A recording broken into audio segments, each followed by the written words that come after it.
Hi ಸ್ನೇಹಿತರೆ, ನಮಸ್ಕಾರ. Welcome back to the city channel. Hope you all are fantastic. So ಇವತ್ತೊಂದು point ಬಗ್ಗೆ discuss ಮಾಡಬೇಕು ಅಂತ ಅನಿಸ್ತು. ದಟ್ ಈಸ್ ಪ್ರಶ್ನೆ ಪತ್ರಿಕೆ ಯಾಕೆ ಇಷ್ಟೊಂದು ಕಠಿಣ ಆಗ್ತಾ ಇದೆ. ಇವಾಗ ನೀವು 2020 ಮುಂಚಿನ ಪ್ರಶ್ನೆ ಪತ್ರಿಕೆಯನ್ನು ನೋಡಿ, ಇವಾಗಿನ ಪ್ರಶ್ನೆ ಪತ್ರಿಕೆ ನೋಡಿ. The depth level question paper ಏನು ಸೆಟ್ ಮಾಡ್ತಾರಲ್ಲ, ಅವ್ರ ಪ್ರಶ್ನೆ ಪತ್ರಿಕೆಯನ್ನು ತುಂಬಾ ಡಿಫಿಕಲ್ಟ್ ಮಾಡಿಬಿಟ್ಟಿದ್ದಾರೆ ಇವಾಗಿನ ದಿನಗಳಲ್ಲಿ. ಸೊ ಮುಂಚೆ ಯಾಕೆ ಆಗ್ತಾ ಇರಲಿಲ್ಲ, ಇವಾಗ ಯಾಕೆ ಇಷ್ಟೊಂದು ಡಿಫಿಕಲ್ಟಿ ಬರ್ತಾ ಇದೆ? ಮುಂಚೆ ಏನಾಗ್ತಾ ಇತ್ತು, ಯಾವಾಗಲೂ ಒಮ್ಮೆ ಡಿಫಿಕಲ್ಟ್ ಕ್ವಶನ್ ಪೇಪರ್ ಬರ್ತಾ ಇತ್ತು. ಬಟ್ ಇವಾಗ ಹಂಗಿಲ್ಲ, ಬರೋ ಪ್ರತಿಯೊಂದು ಪೇಪರ್ನು ಡಿಫಿಕಲ್ಟೇ ಬರ್ತದೆ. ಹಂಗೆ ಯಾಕೆ ಆಗ್ತಾ ಇದೆ? ಸೊ ಮೊದಲೇ ಬರ್ತಕ್ಕಂಥದ್ದು ನನ್ನ ಪ್ರಕಾರ digitalisation one of the reason ಅಂತ ಹೇಳಕ್ಕೆ ಇಷ್ಟಪಡ್ತೀನಿ. ಯಾಕೆ digitalisation one of the reason? ನೋಡಿ, ಈ ಜಿಯೋ ಬಂದ ನಂತರ ಏನಾಯ್ತು, ನಮಗೆ ಎಲ್ಲ ಮಟೀರಿಯಲ್ಸ್ ಇಮಿಡಿಯೇಟಾಗಿ ಸಿಗಕ್ಕೆ ಸ್ಟಾರ್ಟ್ ಆಯಿತು. ಮುಂಚೆ ಎಲ್ಲ ನೀವೊಂದು ಮ್ಯಾಗ್ಝಿನ್ ತರಬೇಕಂದ್ರೆ ನಿಮ್ಮ ನಿಯರ್ ಬೈ ಊರಿಗೂ ಅಥವಾ ತಾಲೂಕು ಮಟ್ಟದಲ್ಲೇ ಹೋಗಿ ತರಬೇಕಾಗಿತ್ತು, ಮತ್ತೆ ಮ್ಯಾಗ್ಝಿನ್ ಅದು ಇದು ಎಲ್ಲ. ಬಟ್ ಇವಾಗ ಹಂಗಿಲ್ಲ. ಪ್ರತಿಯೊಂದು ಇನ್ಸ್ಟಿಟ್ಯೂಟ್ಗಳು ಏನು ಮಾಡ್ತಾ ಇದ್ದಾರೆ, ತಮ್ಮದೇ ಆಗಿರ್ತಕ್ಕಂಥ ವೆಬ್ಸೈಟ್ಗಳನ್ನು ಮಾಡ್ಕೊಂಡ್ಬಿಟ್ಟಿದ್ದಾರೆ. ವೆಬ್ಸೈಟ್ಗಳಲ್ಲಿ ಸಿಗ್ತದೆ, ನೀವು ಜಸ್ಟ್ ಏನು ಮಾಡಬೇಕು, ಹೋಗಿ ಆರ್ಡರ್ನ ಮಾಡಬೇಕು, ನಿಮ್ಮ ಅಡ್ರೆಸ್ ಡೀಟೇಲ್ಸನ್ನು ಕೊಟ್ಬಿಟ್ರೆ ಸಾಕು. ವಿತಿನ್ 2 to 3 days ನಿಮ್ಮ ಮನೆಗೆ ಬಂದುಬಿಡ್ತದೆ. ಮಂತ್ಲಿ ಮ್ಯಾಗ್ಝಿನ್ ಆಗಿರ್ಬೋದು, ಯಾವುದೋ ಸ್ಟ್ಯಾಂಡರ್ಡ್ ಬುಕ್ಸ್ಗಳಾಗಿರ್ಬೋದು, ಎಲ್ಲವೂ ಕೂಡ. ಮುಂಚೆ ಹಂಗಿರಲಿಲ್ಲ. ಸೊ ಏನಾಗ್ತಾ ಇದೆ, ಇವಾಗ ಮಟೀರಿಯಲ್ ತುಂಬಾ ಸಿಗ್ತಾ ಇದೆ. ಹಾಗಾಗಿ ಎಲ್ಲರಿಗೂ ಅವೈಲೇಬಲ್ ಆಗೋ ಕಾರಣಕ್ಕೋಸ್ಕರ ಎಲ್ಲರೂ ಈಸಿಲಿಯಾಗಿ ಓದ್ತಾ ಇದ್ದಾರೆ. ಸೊ ಓದ್ತಾ ಇದ್ದಾರೆ is nothing but question paper difficulty ಜಾಸ್ತಿ ಮಾಡಲೇಬೇಕಾಗ್ತದೆ. ಮುಂಚೆ ಎಲ್ಲ ಮಟೀರಿಯಲ್ಲು ಕಡಿಮೆ, ಹಾಗಾಗಿ ಕ್ವಶನ್ ಪೇಪರ್ ಕೂಡ ಅದರ ಮಟ್ಟಕ್ಕೆ ಬರ್ತಾ ಇತ್ತು. ಇವಾಗ ಮಟೀರಿಯಲ್ ತುಂಬ ಜಾಸ್ತಿ ಇದೆ ಡಿಜಿಟಲೈಸೇಷನ್ ಆದಮೇಲೆ. ಸೊ ಇನ್ನೊಂದು ಎಕ್ಸಾಂಪಲ್ ಹೇಳ್ಬೇಕಂದ್ರೆ ನಿಮಗೆ, ಇವಾಗ 2013-14 ಟೈಮಲ್ಲಿ ವರ್ಜಿನ್ ಅಂತ ಒಂದು ಸಿಮ್ ಬರ್ತಾ ಇತ್ತು. ಯಾವ್ದು ಹೇಳಿ, ವರ್ಜಿನ್. ಸೊ ಅದೇನು ಮಾಡ್ತಾ ಇದ್ರು ಅಂದರೆ, ಅವರು 500 MB ಫ್ರೀ ಕೊಡ್ತಾ ಇದ್ರು, ಮಂತ್ಲಿ 500 MB. ಆ 500 MB ನಾವು ಮಂತ್ಲಿ ಎಲ್ಲ ಯೂಸ್ ಮಾಡಿ ನೆಕ್ಸ್ಟ್ ಮಂತ್ಗೂ ಇಟ್ಕೋತಾ ಇದ್ವಿ. ಸಮ್ ಟೈಮ್ಸ್ ಯೂಸ್ ಮಾಡಿಬಿಟ್ಟು ಉಳಿತಾ ಇತ್ತು. ಲೈಕ್ 300 MB ಯೂಸ್ ಮಾಡೋದು, ಅದರಲ್ಲಿ 200 MB okay next month use ಮಾಡ್ಕೊಳ್ಳೋಣಪ್ಪ, ಆ ಥರ ಎಲ್ಲ ಇತ್ತು. ಬಟ್ ಇವಾಗ ಹೆಂಗಿದೆ, ನಮ್ಗೆ 2 GB ಒಂದು ದಿನಕ್ಕೆ ಸಾಲ್ತಾ ಇಲ್ಲ. ಯಾಕಂದ್ರೆ ಮಟೀರಿಯಲ್ ಜಾಸ್ತಿ ಇದೆ. ಫಾರ್ ಎಕ್ಸಾಂಪಲ್ ಯೂಟ್ಯೂಬ್ ತಗೊಳ್ಳಿಯಪ್ಪ, ನೀವು ಯೂಟ್ಯೂಬಲ್ಲಿ ಡೈಲಿ ಕ್ಲಾಸಸ್ಗಳು ಬರ್ತಾ ಇರ್ತದೆ. ಒಳ್ಳೆ ಕ್ಲಾಸಸ್ಗಳು, ಲೆಕ್ಚರ್ಸ್ಗಳು ಇದ್ದಾರೆ. ಕನ್ನಡದಲ್ಲೂ ಸಿಗ್ತದೆ ನಿಮಗೆ, ಇಂಗ್ಲೀಷ್ ಆಗಿ ಹಿಂದಿ ಬೇರೆ ಭಾಷೆಗಳಲ್ಲಿ ಕೂಡ ಇದಾವೆ.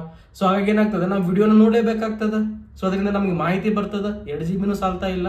ಬಟ್ ಅವಾಗ 500 MB ಎಲ್ಲವನ್ನೂ ಮಾಡ್ತಾ ಇದ್ವಿ. ಯಾಕಂದ್ರೆ ಈ ಥರದ ಮಟೀರಿಯಲ್ ಅವಾಗ ಸಿಗ್ತಾ ಇರಲಿಲ್ಲ.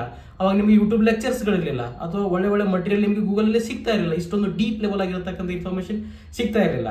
ಹಾಗಾಗಿ ಇವಾಗ ಏನು ಮಾಡ್ತಾ ಇದ್ದಾರೆ, ಕ್ವಶನ್ ಪೇಪರ್ ಸೆಟ್ ಮಾಡ್ತಕ್ಕಂಥವ್ರು ರಗಡ್ ಇನ್ಫಾರ್ಮೇಷನ್ ಇದೆ, ಅದರಲ್ಲಿ ಯಾವುದೋ ಒಂದು ತೆಗೆದುಬಿಟ್ಟು ನಿಮ್ಗೆ ಹಾಕ್ಬಿಡ್ತಾರೆ. ಸೊ ನಮಗೆ ಅನ್ಸೋದು, ಎಲ್ಲಿಂದ ಬರ್ತಪ್ಪ ಈ ಪ್ರಶ್ನೆ ಪತ್ರಿಕೆ, ನಾನು ಓದಿದ್ದೆ ಒಂದು ಬರ್ತಾ ಇಲ್ಲ, ಹಿಂಗಾದ್ರೆ ಹೆಂಗೆ, ನಾನು ಪಾಸ್ ಮಾಡೋಕ್ಕಾಗುತ್ತಾ ಇಲ್ವಾ, ಈ ರೀತಿಯಾಗಿರ್ತಕ್ಕಂಥ ಗೊಂದಲಗಳು ನಿಮ್ಮ ಮೈಂಡಲ್ಲಿ ಉಳ್ಕೊಳ್ಳೋಕ್ಕೆ ಸ್ಟಾರ್ಟ್ ಆಗ್ತದೆ. ಬಟ್ ನಾನು ಏನು ಹೇಳಕ್ಕೆ ಇಷ್ಟಪಡ್ತೀನಿ ಸ್ನೇಹಿತರೆ, ಒಂದು ಪಾಯಿಂಟ್ ಅಪ್ಪ ಅಂತಂದರೆ, ಬರುತ್ತೆ, ನೀವು ಓದಿರೋ ಕ್ವಶನ್ ಪೇಪರೇ ಬರುತ್ತೆ.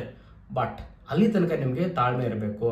ಸೊ ಬರೋದೇ ಈ ಒಂದು ಕಾಂಪಿಟೇಟಿವ್ ಫೀಲ್ಡ್ಗೆ ಇವಾಗ ಜಸ್ಟ್ ಒಂದು ಹೆಜ್ಜೆ ಇಟ್ಟಿದ್ದಾರೆ. ಒಂದು 5-6 ತಿಂಗಳಲ್ಲಿ ಯಾವುದೋ ಒಂದು ಪೇಪರ್ ಬರೆದ್ಬಿಟ್ವಿ, ತುಂಬ ಡಿಫಿಕಲ್ಟ್ ಅಪ್ಪ, ನಮಗೆ ಈ ಕಾಂಪಿಟೇಟಿವ್ ಲೆವೆಲ್ ಆಗಲ್ಲ, ಸುಮ್ಮನೆ ಯಾವುದೋ ಒಂದು ಖಾಸಗಿ ಸಂಸ್ಥೆ ಸೇರ್ಕೊಂಡ್ಬಿಡೋಣ. ಆ ಥರ ಅಲ್ಲ. ಮಿನಿಮಮ್ 1 ವರ್ಷ 1.5 ವರ್ಷ ನೀವು ಇಲ್ಲಿ ಕಷ್ಟಪಡಬೇಕು.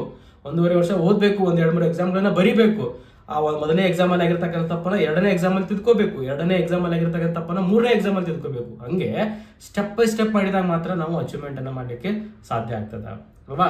ಸೊ ಹಾಗಾಗಿ ನಿಮ್ಗೆ ಒಂದು ಪಾಯಿಂಟ್ ಏನು ಕ್ಲಿಯರ್ ಮಾಡ್ತೀನಿ ಅಂದರೆ, ನೀವು ಓದಿರೋ ಕ್ವಶನ್ ಪೇಪರೇ, ನೀವು ಓದಿರೋ ಪಾಯಿಂಟ್ಸನ್ನೇ ಎಕ್ಸಾಮಲ್ಲಿ ಕೇಳ್ತಾರ. ಬಟ್ ಅಲ್ಲಿ ತನಕ ನೀವು ಕಾಯಬೇಕು ಅನ್ನೋದು ಒಂದು ಪಾಯಿಂಟ್. ಯಾಕಂದ್ರೆ ಇದು ನಾನೇನು ಹುಟ್ಟಿಸ್ಕೊಂಡು ಹೇಳ್ತಾ ಇರೋದಲ್ಲ, ರಿಯಲ್ ಆಗಿ ಎಕ್ಸಾಮ್ ಬರೋದು ಪಾಸ್ ಆಗಿರ್ತಕ್ಕಂಥವ್ರು ಹೇಳ್ತಾ ಇರೋದು. ಸರ್ ನಾನು ಮುಂಚೆ ಎಲ್ಲ 3-4 ಬರ್ದಿದ್ದೆ, ನಾನು ಓದಿದ್ದು ಬರ್ತಾನಿರಲಿಲ್ಲ, ತುಂಬ ಡಿಪ್ರೆಸ್ ಆಗಿದ್ದೆ, ಮನೇಲಿ ತುಂಬ ಕಷ್ಟ, ಅಮೌಂಟ್ಗೆ ಅದು ಇದು ಅಂತ ಹೇಳಿ. ಬಟ್ ಇವಾಗ ಅವರೆಲ್ಲ PSI ಹುದ್ದೆಗಳಲ್ಲಿ, ಒಳ್ಳೆ ಹುದ್ದೆಗಳಲ್ಲಿ ಇರ್ತಕ್ಕಂಥದ್ದು. ಏನಾಗಾಯ್ತು ಇದೆಲ್ಲ, ಅವರು ತಮ್ಮ ಛಲನ ಬಿಡಲಿಲ್ಲ. ಓಕೆ, ಈ ಸಲ ನಾವು ಬರೆದಿರ್ತಕ್ಕಂಥ ಪೇಪರಲ್ಲಿ ನಾನು ಕೇಳಿರ್ತಕ್ಕಂಥ ಅಥವಾ ನಾನು ಓದಿರ್ತಕ್ಕಂಥ ಪ್ರಶ್ನೆ ಬಂದರೆ that's fine. But next time ಆ ರೀತಿ ಆಗಬಾರ್ದು. ಅಲ್ಲಿ ಆಗಿರ್ತಕ್ಕಂಥ ಮಿಸ್ಟೇಕ್ಸ್ನ ಕವರ್ ಮಾಡ್ಕೊಂಡ್ಬಿಟ್ಟು ನೆಕ್ಸ್ಟ್ ಎಕ್ಸಾಮ್ಗೆ ಪ್ರಿಪೇರ್ ಆಗೋದು. ಸೊ ಅಲ್ಲೇನಾಗ್ತದೆ, ಮೊದಲೇ ನಿಮ್ಗೆ ಆಲ್ರೆಡಿ ಗೊತ್ತಿರ್ತದೆ, ಒಂದು ಬೇಸ್ಮೆಂಟ್ ಸೆಟ್ ಆಗಿರ್ತದೆ. ಈ ಪೇಪರಲ್ಲಿ ಆಗಿರ್ತಕ್ಕಂಥ ತಪ್ಪುಗಳನ್ನ ಎಲ್ಲಿ ತಿಳ್ಕೊಂಡ್ಬಿಟ್ಟಿರ್ತಾರೆ, ಮತ್ತಷ್ಟು ಮಾಹಿತಿ ಕವರ್ ಆಯಿತು. ಸೊ ನಿಮ್ಗೆ ಏನು ನೆಕ್ಸ್ಟ್ ಕ್ವಶನ್ ಪೇಪರಲ್ಲಿ ಬರ್ತದೆ ಅನ್ನೋದು ಇವಾಗ ಗೊತ್ತಾಯ್ತಲ್ಲ.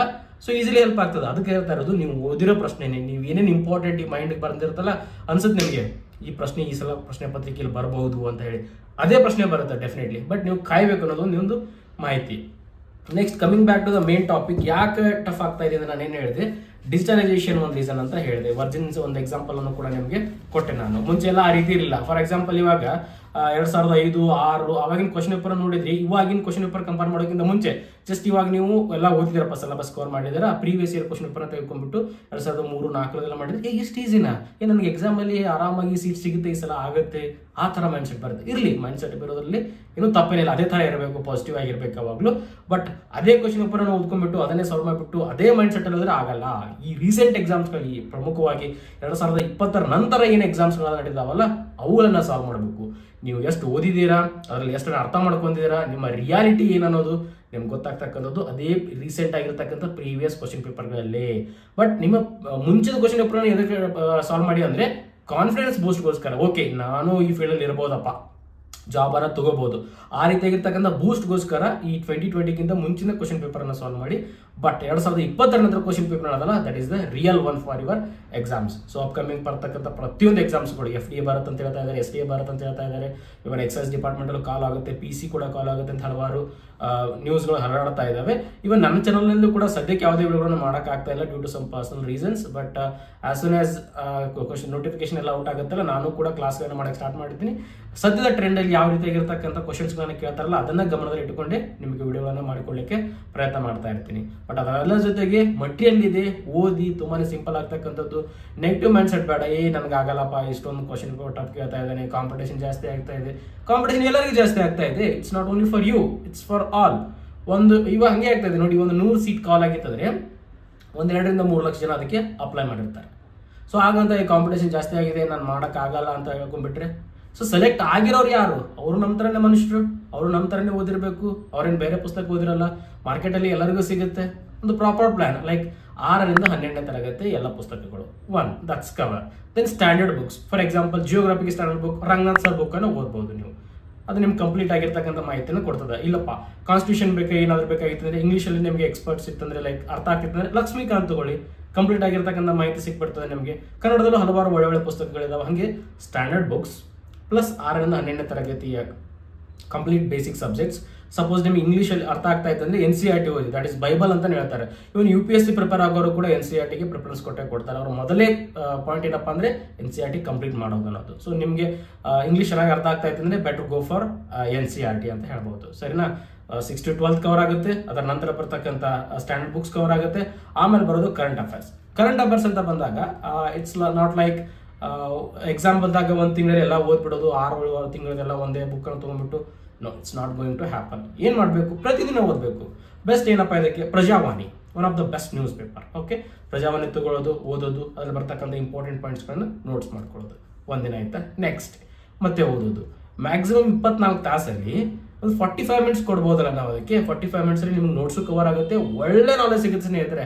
ಈ ನ್ಯೂಸ್ ಪೇಪರ್ ಓದೋದ್ರಿಂದ ಬರ್ತಕ್ಕಂಥ ನಾಲೆಜ್ ನಿಮಗೆ ಬೇರೆ ಯಾವುದರಿಂದನೂ ಬರಲ್ಲ, ದಟ್ಸ್ ಫಾರ್ 100% ಶ್ಯೂರ್. ಅದಕ್ಕೋಸ್ಕರ ನಾನೇನು ಹೇಳ್ತಾ ಇದ್ದೀನಿ, ಮಿನಿಮಮ್ 5 ರಿಂದ 6 ತಿಂಗಳವರೆಗೆ ಕಂಟಿನ್ಯೂಸ್ ಆಗಿ ನ್ಯೂಸ್ ಪೇಪರ್ನ ಓದ್ಬಿಟ್ಟು ಅದ್ರಲ್ಲಿ ಬರ್ತಕ್ಕಂಥ ಇಂಪಾರ್ಟೆಂಟ್ ಪಾಯಿಂಟ್ಸ್ಗಳನ್ನ ಬರ್ಕೋಬೇಕು, ನೋಟ್ಸ್ ಮಾಡ್ಕೋಬೇಕು.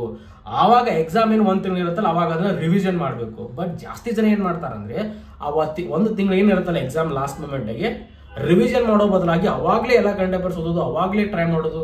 ಹಂಗಾಗಲ್ಲ. ಅದು ನಿಮ್ಗೆಲ್ಲ ಗೊತ್ತಿರೋ ಹಾಗೆ ಕಾಂಪಿಟೇಷನ್ ಜಾಸ್ತಿ ಇದೆ, ಅದ್ರ ತಕ್ಕಂಗೆ ಹೋಗ್ಬೇಕು ನಾವು. 1 ತಿಂಗಳಲ್ಲಿ ಎಲ್ಲ ಕವರ್ ಮಾಡ್ತೀನಿ, not at all possible. You have to prepare at least 6 to 7 months current affairs daily. Finally ಏನು ಓದ್ತಿರಲ್ಲ ಲಾಸ್ಟ್ 1 ತಿಂಗಳು, ಅವಾಗ ಅದನ್ನ ರಿವಿಷನ್ ಅಂತ ಗಮನ ಹರಿಸ್ಕೋಬೇಕು. ಮತ್ತು ಇವಾಗ ಏನು ಮಾಡ್ತಾ ಇದ್ದಾನೆ, ಕ್ವಶನ್ ಪೇಪರ್ ಚೇಂಜ್, ಸ್ವಲ್ಪ ಟ್ರೆಂಡ್ ಸೆಟ್ ಮಾಡ್ತಾ ಇದ್ದಾನೆ. ಸೋಷಿಯಾಲಜಿ ಎಲ್ಲ ಬರ್ತಾ ಇದೆ, ಮುಂಚೆ ಎಲ್ಲ ಸೋಷಿಯಾಲಜಿ ಬರ್ತಾ ಇರಲಿಲ್ಲ. ಸೊ ನಮ್ಮ ಲೈಫಲ್ಲೇ ಕೇಳಿಲ್ಲ ನಾವು ಸೋಷಿಯಾಲಜಿ ಕ್ವಶನ್ಸ್ ಬರುತ್ತೆ ಅಂತ. ಬಟ್ PDOದಲ್ಲಿ ಬಂತು, ಅದಕ್ಕಿಂತ ಮುಂಚೆನೇ ಕೆಲವೊಂದಿಷ್ಟು ಎಕ್ಸಾಮ್ಸ್ಗಳಲ್ಲಿ ಕೂಡ ಬಂತು, ವಿಲೇಜ್ ಅಕೌಂಟಲ್ಲಿ ಕೂಡ ಬಂತು. ಹಾಗಾಗಿ ನಾವು ಇವಾಗ ಸ್ವಲ್ಪ ಆಡಪ್ ಮಾಡ್ಕೋಬೇಕು ನಮ್ಮ ಸಿಲೆಬಸ್ಸನ್ನು. History, geography, constitution, mental ability, current affairs, along with that we need to introduce one more concept, that is sociology. ಸೋಷಿಯಾಲಜಿಯಲ್ಲಿಂದ ಓದೋದಪ್ಪ ನಮ್ಗೇನು ಬರಲ್ಲ ಸರ್, ಫಸ್ಟ್ ಇಯರ್ ಮತ್ತು ಸೆಕೆಂಡ್ ಇಯರ್ ಬುಕ್ಸ್ ತೆಗೆದುಕೊಳ್ಳಿ, ಕಂಪ್ಲೀಟ್ ಆಗಿ ಕವರ್ ಆಗೋಗ್ಬಿಡುತ್ತೆ ನಿಮಗೆ. ಅದರಲ್ಲಿ ಕೆಲವೊಂದು ಪಾಯಿಂಟ್ಸ್ ನೋಟ್ ಮಾಡ್ಕೊಳ್ಳೋದು. ಟಾಪಿಕ್ಸ್ ಪರಿವಿಡಿ ಕೊಟ್ಟೇ ಇರ್ತಾರಲ್ಲ, ಪರಿವಿಡಿಯಲ್ಲಿ ಹೋದ್ರೆ ಗೊತ್ತಾಗುತ್ತೆ ನಿಮಗೆ ರಾಜ್ಯಶಾಸ್ತ್ರದಲ್ಲಿ ಯಾವೆಲ್ಲ ಟಾಪಿಕ್ಸ್ ಇಂಪಾರ್ಟೆಂಟ್ ಆಗ್ತದೆ ಅಂತ ಹೇಳ್ಬಿಟ್ಟು. ಬೇರೆ ಯಾವ ಬುಕ್ಕನ್ನು ಓದೋ ಅವಶ್ಯಕತೆ ಇಲ್ಲ ರಾಜ್ಯಶಾಸ್ತ್ರ ಅಂತ ಬಂದಾಗ. PUC first year and PUC second year, that's more than sufficient. Complete syllabus cover ಆಯ್ತಲ್ಲ, ಮತ್ತೇನು ಬೇಕಾಗಾದ್ರೆ ಎಕ್ಸಾಮ್ ನೀವು ರೆಡಿ ಆಗಿದ್ದಾರೆ ಅಂತ ಅರ್ಥ. ಹಾಗಾಗಿ ಮತ್ತೆ ಪ್ರೀವಿಯಸ್ ಕ್ವಶನ್ ಪೇಪರ್ ನೋಡೋದು, ಸಾಲ್ವ್ ಮಾಡೋದು, ಹಾಗೆ ಮಾಡಲ್ ಕ್ವಶನ್ ಪೇಪರ್ ಸಾಲ್ವ್ ಮಾಡೋದು, ಇದೇ ರೀತಿಯಾಗಿರ್ತಕ್ಕಂಥ ಕಾಂಪಿಟೇಟಿವ್ ಫೀಲ್ಡ್ ಅಂದ್ರೆ ಹಿಂಗೆ ಓದೋದು, ಪ್ರಾಕ್ಟೀಸ್ ಮಾಡೋದು, ಓದೋದು, ಪ್ರಾಕ್ಟೀಸ್ ಮಾಡೋದು, ಅಂದ್ರೆ ಕ್ವಶನ್ ಪೇಪರ್ ಸಾಲ್ವ್ ಮಾಡೋದು. ಇದನ್ನು ಬಿಟ್ಟರೆ ಬೇರೆ ಏನೂ ಇಲ್ಲ. ಮಿನಿಮಮ್ 1-2 ವರ್ಷ ಕಷ್ಟಪಟ್ಟರೆ ಡೆಫಿನೆಟ್ಲಿ ಆಗ್ತದೆ. ಹೋಪ್ಸ್ ಅನ್ನ ಬಿಡಬಾರ್ದು ಅನ್ನೋದು ಮೇನ್ ಉದ್ದೇಶ. ಹಾಗಾಗಿ ಇದೇ ಒಂದು ಮೇನ್ ರೀಸನ್ ಮುಂಚಿನ 2020ಕ್ಕಿಂತ ಕ್ವಶನ್ ಪೇಪರ್ಗಳಿಗೆ ಈಗಿನ ಕ್ವಶನ್ ಪೇಪರ್ಗಳಿಗೆ ಮಟೀರಿಯಲ್ಸ್ ಜಾಸ್ತಿ ಆಗ್ತಾ ಇದೆ. The availability of materials is keep on increasing day by day, that too when it comes to chat GPT and deep seek. ಇವೆರಡೂ ಟೂಲ್ಗಳು ಬಂದ ಮೇಲೆ AI ಟೂಲ್ ಇವು, ದಾಟ್ಸ್ ಇಟ್. ನಿಮಗೆ ಏನು ಬೇಕೆಲ್ಲ ಕೊಡುತ್ತೆ. ಕ್ವಶನ್ ಪೇಪರ್ ತೆಗೆದು ನಮ್ಮ ಥರನೇ ಮನುಷ್ಯ ಎಲ್ಲ ಮಾಹಿತಿ ಸಿಗುತ್ತೆ, ಅವ್ನಿಗೆ ಈಸಿಲಿ ಕ್ವಶನ್ ಪೇಪರ್ ಕೂಡ ಡಿಫಿಕಲ್ಟ್ ಲೆವೆಲ್ ಕೂಡ ಜಾಸ್ತಿ ಮಾಡ್ಬೋದು ಇವುಗಳನ್ನೆಲ್ಲವನ್ನ ಬಳಕೆ ಮಾಡ್ಕೊಂಡ್ಬಿಟ್ಟು. ಸೊ ಹಾಗಾಗಿ ಹೇಳ್ತಾ ಇದ್ದೀನಿ, ನೀವು ಕೂಡ ಟೆಕ್ನಾಲಜಿ ಜೊತೆಗೆ ಟಚ್ ಇರಿ. ಇಲ್ಲಪ್ಪ ನಾವು ಅದೇ ಬುಕ್ಸ್ ಓದ್ತೀವಿ ಬೇರೆ ಏನೂ ಮಾಡಲ್ಲ, ನೀವು ಆ ಥರ ಅಲ್ಲ. You have to be in touch with technologies. ಮೊದಲಿಗೆ ಹೇಳಿದೆ ಅದೆಲ್ಲ ಕವರ್ ಮಾಡ್ಕೋಬೇಕು ನೀವು, ಎಲ್ಲ ಸಬ್ಜೆಕ್ಟ್ಸ್ಗಳನ್ನು, ಸ್ಟ್ಯಾಂಡರ್ಡ್ ಬುಕ್ಸ್ಗಳನ್ನು ಅಥವಾ ಕರೆಂಟ್ ಅಫೇರ್ಸನ್ನು. ಆನ್ ಟಾಪ್ ಆಫ್ ದ್ಯಾಟ್ ನೀವು ಇವಾಗ ಟ್ರೆಂಡ್ ಜೊತೆ ಟಚ್ ಇರಬೇಕು. ಇವಾಗ chat GPT one of the best application. Deep seek recent ಡೇಸಲ್ಲಿ ವೆರಿ ಇಂಟ್ರೆಸ್ಟಿಂಗ್. ಅಂದರೆ ಇವಾಗ ನೋಡ್ಬೋದು ನೀವು, ಮಾರ್ಕೆಟ್ ಎಲ್ಲ ಹೆವಿ ಡೌನ್ ಆಗಿದೆ. One of the main reason is deep seek ಅಂತಾನೆ ಹೇಳ್ತಾ ಇದ್ದಾರೆ. ಸಾವಿರಾರು ಕೋಟಿ ಲಾಸ್ ಆಗಿದೆ ಅಮೇರಿಕಾಗೆಲ್ಲ. ಏನಪ್ಪ ರೀಸನ್ ಅಂದರೆ, ಈ ಚಾಟ್ GPTನ ಬಿಲ್ಡ್ ಮಾಡೋಕ್ಕೆ ಅಮೇರಿಕಾದವ್ರು ಏನು ಮಾಡಿದ್ರು, ತುಂಬ ಅಮೌಂಟನ್ನು ಬಳಕೆ ಮಾಡ್ಕೊಂಡ್ಬಿಟ್ಟಿರು. ತುಂಬ ಅಮೌಂಟನ್ನು ಸುರಿದ್ಬಿಟ್ಟು ಚಾಟ್ GPTನ ಬಿಲ್ಡ್ ಮಾಡಿರ್ತಕ್ಕಂಥದ್ದು. ಬಟ್ ಡೀಪ್ ಸೀಕ್ ಏನಾಗಿದೆ, ಅದರದ ಒಂದು 50% 60% ಕಡಿಮೆ ಅಮೌಂಟಲ್ಲೇ ಬಿಲ್ಡ್ ಮಾಡಿಬಿಟ್ಟಿದ್ದಾರೆ. ಚೀನಾದವ್ರು ಗೊತ್ತಲ್ಲ ನಿಮಗೆ, ಚೀನಾ ಆ್ಯಪ್ಸ್ ಅಂದರೆ ಅತ್ಯಂತ ಕಡಿಮೆ ಅಮೌಂಟಲ್ಲಿ ಬರ್ತಕ್ಕಂಥದ್ದು. ಈ ಡೀಪ್ ಸೀಕ್ ಕೂಡ ಹಂಗೆ ಆಗಿಬಿಟ್ಟಿದೆ. ಸೊ ಏನಾಯಿತು, ಎಲ್ಲರೂ ಶೇರ್ ಏನು ಮಾಡಿಬಿಟ್ಟು ಡೀಪ್ ಸೀಕ್ ಕಡೆ ಬಂದ್ಬಿಡ್ತು. ಯಾಕಪ್ಪ ಅಂದರೆ ಅಷ್ಟೊಂದು ಇನ್ವೆಸ್ಟ್ಮೆಂಟ್ ಮಾಡಿ ಅದರಲ್ಲಿ ಹೋಗೋಕ್ಕಿಂತ ಅದೇ ಒಂದು ಕಾನ್ಸೆಪ್ಟ್ ಇಟ್ಕೊಂಡ್ಬಿಟ್ಟು ಡೀಪ್ ಸೀಕ್ ಬಂದಿದೆ, ಅದೇ ನಾಲೆಜ್ ಇಲ್ಲಿ ಸಿಗ್ತಾ ಇದೆ, ಅದಕ್ಕೋಸ್ಕರ ಈ ಕಡೆ ಹೋಗೋಣ ಅಂತ ಹಾಕೊಂಡ್ಬಿಟ್ಟು ಎಲ್ಲರೂ ಡೀಪ್ ಸೀಕ್ಗೆ ಹೋಗ್ತಾ ಇದ್ದಾರೆ. ಅದಕ್ಕೋಸ್ಕರ ಮಾರ್ಕೆಟ್ ಡೌನ್ ಆಗ್ತಾ ಇದೆ. That is second story. But main thing is you are to take use of these technologies like chat GPT and deep seek to enhance your skills. ನಿಮ್ಗೆ ಏನೇ ಡೌಟ್ ಇರಲಿ, 1857 ಪ್ರಮುಖ ಕಾರಣಗಳೇನು, just type it. Reasons for 1857 revolt, that's it. ನಿಮ್ಗೊಂದು complete ಪೇಜೇ ಬಂದ್ಬಿಡ್ತದೆ. ನಿಮ್ಗೆ difficult ಆಗ್ತಾ ಇದೆಯಪ್ಪ ಅರ್ಥ ಮಾಡ್ಕೊಳ್ಳೋಕ್ಕೆ, please translate it in Kannada. ಕನ್ನಡದಲ್ಲಿ ಬಂದೇ ಬಿಡ್ತದೆ. ನಿಮ್ಗೆ ಅದು ಅರ್ಥ ಆಗಲಿಲ್ಲ, no this is little difficult, can you explain just like 10 years kid ಅಂತ ಹಾಕಿ ನೀವು 10 ವರ್ಷದ ಮಕ್ಕಳಿಗೆ ಯಾವ ರೀತಿಯಾಗಿ ಎಕ್ಸ್ಪ್ಲನೇಷನ್ ಮಾಡಿದಾಗ ಅರ್ಥ ಆಗ್ತದಿಲ್ಲ, ಅದೇ ರೀತಿಯಾಗಿರ್ತಕ್ಕಂಥ ಎಕ್ಸ್ಪ್ಲನೇಷನ್ ಅನ್ನ ಚಾಟ್ GPT ನಿಮ್ಮ ಮುಂದೆ ಕೊಡ್ತದೆ. ಮತ್ತೆ ಇನ್ನೇನು ಬೇಕು. ಸೊ ಮಟೀರಿಯಲ್ ಇಷ್ಟೆಲ್ಲ ಜಾಸ್ತಿ ಸಿಗ್ತಾ ಇದೆ ಅಂದಮೇಲೆ ಕ್ವಶನ್ ಪೇಪರ್ ಲೆವೆಲನ್ನು ಕ್ವಶನ್ ಪೇಪರ್ ಸೆಟ್ ಜಾಸ್ತಿ ಮಾಡಲೇಬೇಕಾಗ್ತದೆ. ಮುಂಚೆ ಎಲ್ಲ ಹೋಯಿತು, ಭಾರತ ಸ್ವತಂತ್ರ ಸಂಗ್ರಾಮ ಆಗಿದ್ದು ಯಾವಾಗ, ಕ್ರಿಪ್ಸ್ ಆಯೋಗ ಭಾರತಕ್ಕೆ ಯಾವಾಗ ಬಂತು. No, you have to read it line by line. ಯಾಕೆ, ಈ ಒಂದು ಟೆಕ್ನಾಲಜಿಗಳ ಅನ್ವೇಷಣೆಯಿಂದಾಗಿಯೇ ನಮ್ಮ ಕ್ವಶನ್ ಪೇಪರ್ಗಳು ಡಿಫಿಕಲ್ಟ್ ಆಗ್ತಾ ಇದ್ದಾವೆ ಅಂತ ಇದು ನನ್ನ ಅಭಿಪ್ರಾಯ. ನಿಮ್ಮ ಅಭಿಪ್ರಾಯ ಏನಂತ ಕಮೆಂಟ್ ಸೆಕ್ಷನಲ್ಲಿ ತಿಳಿಸಿ. ಹಾಗಾಗಿ ನಾನು ಮತ್ತೊಂದು ಇಂಪಾರ್ಟೆಂಟ್ ನೋಟ್ ಹೇಳೋದೇನೆಂದರೆ, ಮೊದಲೇ ಹೇಳೋಂಗೆ ಈ FD ST ಹಾಗೆ ಎಕ್ಸೈಸ್ ಡಿಪಾರ್ಟ್ಮೆಂಟ್ಗಳಲ್ಲಿ ಕಾಲ್ ಆದ ತಕ್ಷಣ ನನ್ನ ಯೂಟ್ಯೂಬ್ ಚಾನಲಲ್ಲಿ ಕೂಡ ಕ್ಲಾಸ್ಗಳು ಸ್ಟಾರ್ಟ್ ಆಗ್ತದೆ. ಹಾಗಾಗಿ ನನ್ನ ಜೊತೆ ಕನೆಕ್ಟೆಡ್ ಇರಬೇಕಾಗಿತ್ತಂದರೆ ನಮ್ಮ ಚಾನಲನ್ನು ನೀವು ಸಬ್ಸ್ಕ್ರೈಬ್ ಮಾಡ್ಕೋಬೇಕು. ನನ್ನ ಪ್ರತಿಯೊಂದು ವಿಡಿಯೋಗಳು ನಿಮಗೆ ತಲುಪ್ತಾ ಇರ್ತವೆ. Thank you so much for watching this video till the end, and bye for now.